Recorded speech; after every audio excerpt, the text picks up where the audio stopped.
Hi, everybody. Thanks for joining us today. My name is John Petrides. I'm a portfolio manager with Tocqueville Asset Management. And joining me today is my friend and colleague, Michael Meltzer, and who is also a portfolio manager at Tocqueville. And what we're going to discuss today is how to set up and the benefits of a donor advised fund or a charitable fund.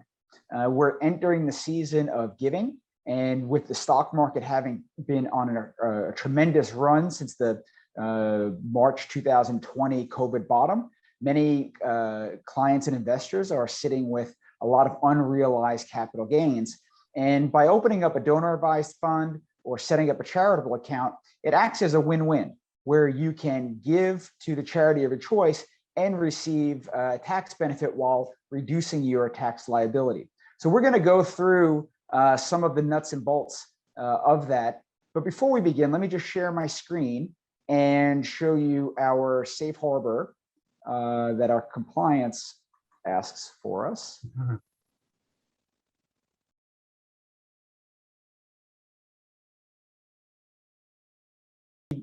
First question here, the first slide is, what actually is a donor advised fund? Can you walk through that for us? Yeah, sure, John, and hello everyone, and thanks for joining us today. A donor advised fund is kind of similar to a private foundation in that you as the donor set up the donor advised fund, and the donor advised fund is essentially a public charity. So you are gifting cash or securities to the donor advised fund, and you get a tax deduction in the year that you set up the donor advised fund and fund the donor advised fund.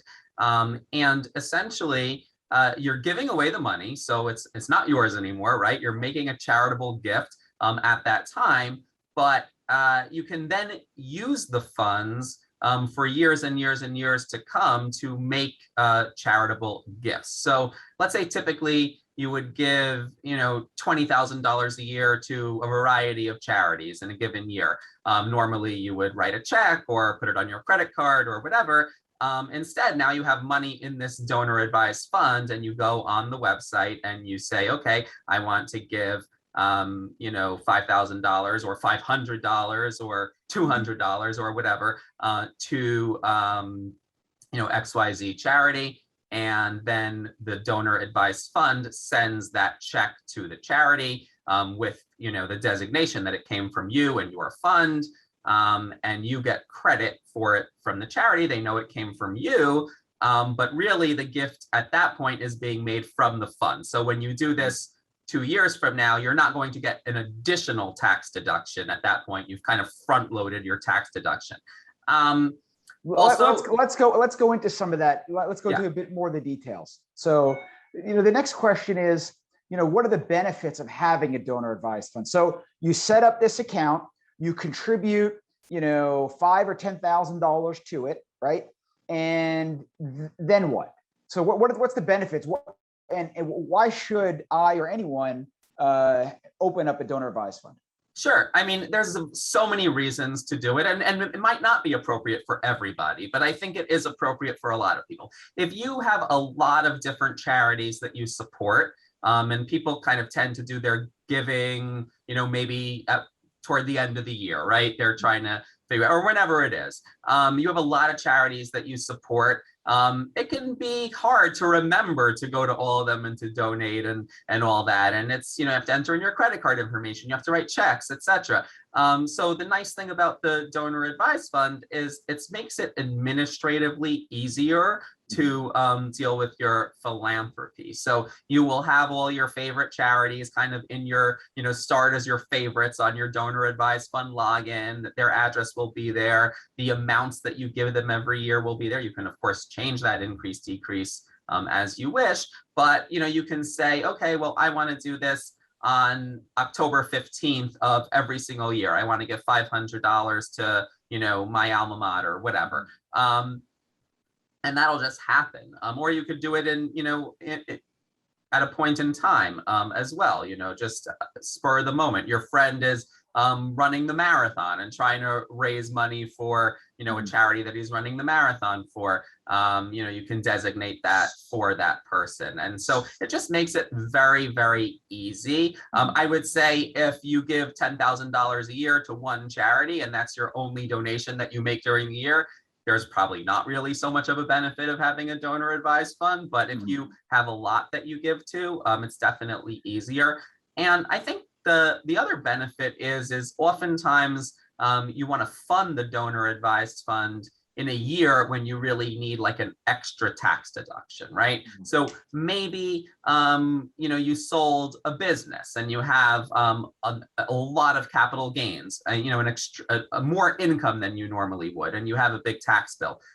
You need an extra tax deduction. Maybe you are converting an IRA to a Roth IRA that year, and you have a lot of extra income that year. This is a good time to do it. So, it's important to be able to kind of front load that tax deduction in the year when you need it. And the benefits are twofold. So it's administratively, if you want to give, this is an easy way to do that. And clearly from a tax standpoint, it helps you lower your tax bill or manage your taxes more effectively. So it is truly a win-win. And the other advantage is the ability to donate stock, and ideally heavily appreciated stock, to the donor advised fund instead of writing a check or putting it on your credit card. The benefits of that are that you might have bought a stock 5 years ago and it may be worth 10 times as much as you paid for it in your personal account or your irrevocable trust or whatever. If you go and sell that, you're going to have a really big capital gain to pay. Maybe you don't want to sell it. Maybe you just want to sell half of the position or a quarter of the position, trim back on it. It's still a lot of taxes. So this is a way of kind of managing your risk in some of those positions, reducing the position size. You don't pay any taxes when you do that because you're making a charitable gift and you're getting the tax deduction of the value that it's worth now. And that's really beneficial. Now, of course, you could gift stock to any charity, right? But realistically, if you are trying to give like $500 to a charity, it's a pain to go to your financial advisor and have them send 3 shares of Apple or something. It's just get it all done in one shot and just make it easier for you. Sure. Now let's go to the next question.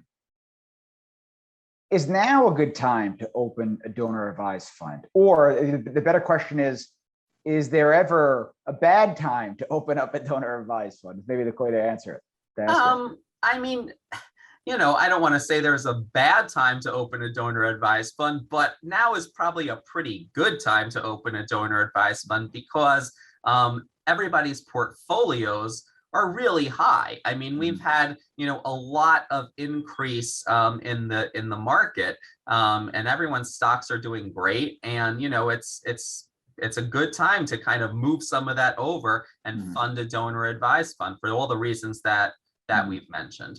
And one thing I didn't mention, which is important, is when you do fund a donor advised fund or give stock to any charity, those need to be long-term appreciated securities.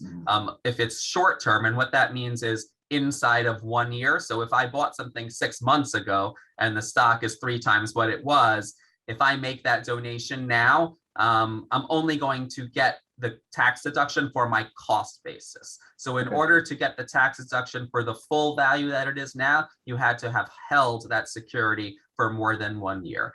In your taxable account. In your taxable account, exactly. Now, what about this? Can anyone open a donor advised fund, and how?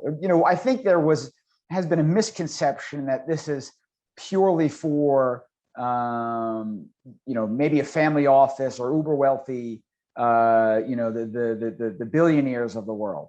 No, absolutely not. Yeah. Anyone can open a donor advised fund. You can start a donor advised fund with as little as, it depends on where you do it, but I would say as little as $5,000. You can start a donor advised fund. And it's so simple. It takes, it's a single page form, takes a minute, you sign it, and then you fund it with, ideally long-term appreciated securities, but you can also write a check or put it on your credit card, or, even donate cryptocurrency. I mean, people have a lot of Bitcoin or Ethereum that's, skyrocketed, and you can fund your donor advised fund with that. So lots of opportunities. Michael, I have a quick question in terms of the taxes. So let's say I have, 100 shares of XYZ, I'm up, 500% over a 3-year period. I want to move those shares to my donor advised fund, right? That goes into my fund. I then make the charitable contribution. But I then make the charitable contribution 2 years later. Okay? Yeah. When does the IRS recognize the contribution? Is it when I donated it initially? Is it when I give it, or is it both? It's not both. It is the IRS will recognize the tax deduction to you when you fund the donor advised fund. Okay. Okay. So you will, send your checks, send your stocks, however you fund it, to the donor advised fund. That is when you get your tax deduction. So 2 years later, when you make a grant, which is essentially a donor advised fund writing a check to the charity for however much it is, you're not getting another tax deduction at that point. The IRS doesn't care. It has, it's basically a non-event for you. I mean, you'll get the recognition from the charity. Right. They'll thank you for it, and put you on their website or annual report. But basically, the IRS doesn't care, because at that point you're not really technically making that gift. The donor advised fund is making that gift. Excellent. All right, so here's Michael's contact information. If you want more information on how to open a donor advised fund, or if you have questions, maybe you already have a donor advised fund, you need some administrative questions with it, clearly reach out.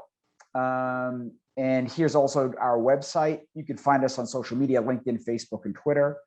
Michael, any last parting words here? No, I think you asked really great questions, John, and I think we pretty much covered it. Again, I would say in terms of, the tax deduction, obviously you need to fund the account before the end of the calendar year if you want to get a tax deduction for 2021. And the end of the year happens to be the busiest time for every donor advised fund, because not only are people making last minute donations to their fund, they're also making all of their grants to their charities. It just happens to be the busiest time, like it is for all of us. But, and there's holidays and closures. So, if it's something that you want to think about doing, I encourage you to call me as soon as possible, so that we can really kind of get the ball rolling and not have any of these year-end crunch time issues. But other than that, nothing else to add. Excellent. All right. Well, on behalf of all of Tocqueville, we want to wish all of you and your family a healthy and happy holiday season and end of the year. So be well, and please reach out if you need help. Thank you. Thank you.